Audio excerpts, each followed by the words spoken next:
Hi, my name's Mark and I run the cake blog howtomakecakes.co.uk. Today we're going to do an easy recipe to make delicious fruit scones. The full recipe is on my blog at www.howtomakecakes.co.uk. So there are various recipes for making scones. Some people use self-raising flour, some people use plain flour, some recipes have buttermilk in. The recipe I'm using is with plain flour with baking powder added to it. I find that makes them rise enough, and when you cut them, you just cut them so that they're fairly thick because they don't rise as much as others would. So the ingredients we need today are 450 grams of plain flour. I then put in 4 teaspoons of baking powder, a pinch of salt, 60 grams of caster sugar, 110 grams of raisins, and 110 grams of butter, which is softened at room temperature, and then there's 300 millilitres of milk. It's best to use whole milk rather than skimmed or semi-skimmed. So the first thing we do, I've actually already sieved the flour, baking powder and salt into the bowl, and then I'm going to add the butter and we're going to rub it in, and I'll do this by hand. So you put the butter in, and then just using your fingers with plenty of air, you just rub the two together, and it will end up looking like sort of fine breadcrumbs. So once you think it's all rubbed in, just shake the bowl and the bigger lumps will come to the top, and you can just see the bigger lumps and just rub them in. But it doesn't need to be completely browned up, but you can see it looks a bit like breadcrumbs. So once that's done, get your caster sugar and add that, and just mix it all in by hand again so it's all mixed in.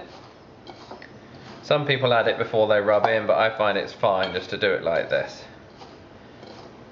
Then with your raisins, add those in and mix them through. You can use currants, you can use sultanas, whatever you prefer.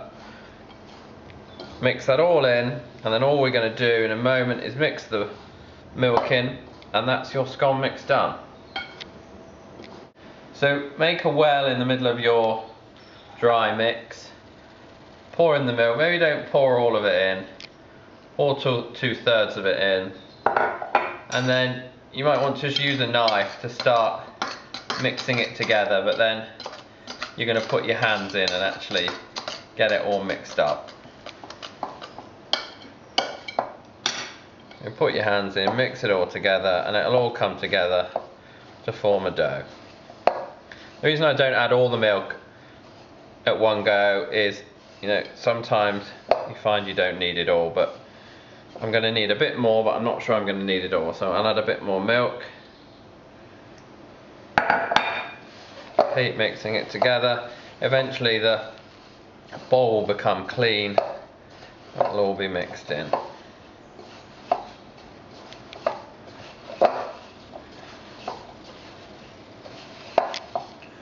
Mixing it, and you'll end up with a clean bowl.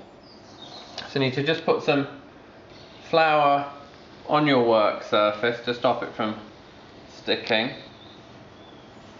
A bit on your hand, and take it and put the mixture on there. Just make sure it's all together. What I don't do is I don't use a rolling pin for scones, because you want them to rise, and because of the recipe that I'm using, it hasn't got self-raising flour in, so we don't want it for it to be too small. And with scones, if you keep rolling it, then you tend to knock the air out of it and it won't rise. So I just use my hands, flatten it down and leave it quite thick and cut it out like that.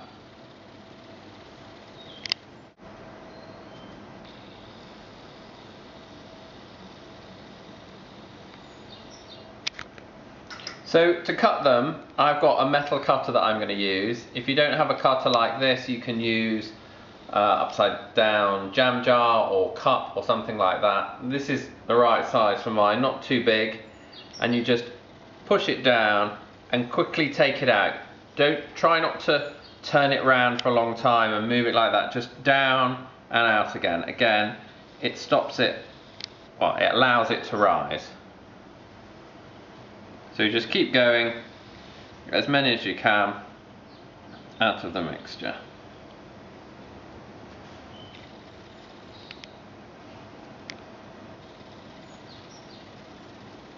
So once you've done the first batch, you'll need to just put your scone mixture back together and then do the same again. Just flatten it out, not using too much pressure, till it's about the right thickness. And then cut the next couple out and keep going until you've used all the mixture.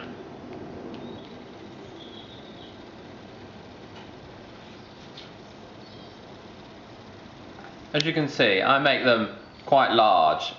These should rise a little bit, but they won't rise that much, but I think a nice large scone is nicer than making smaller ones.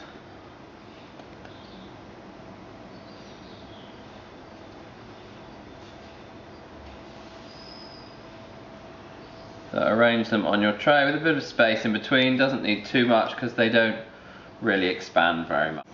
So once you've arranged them on the tray, just brush them with a little bit of milk or egg on the top just to help them brown. And then I quite like to just sprinkle a little bit of caster sugar on top. It just makes a little bit of a crunchy topping. So I just spread them with I tend to use egg rather than milk. I think it's slightly better. Too much, just enough to help them brown. And then I just get a little pinch of caster sugar, sprinkle it on top of them, not too much, just like that.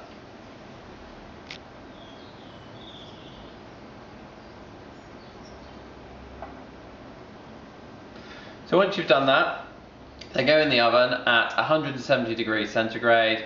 Don't use the fan settings, put them in the middle of the oven, and they take probably 15 to 20 minutes, but we'll keep an eye on them. So after about 15 minutes, check the oven.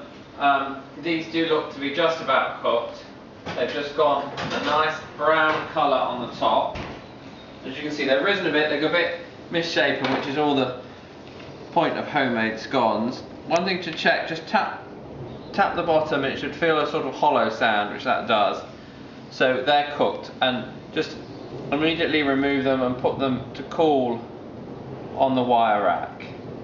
And that's your scones done.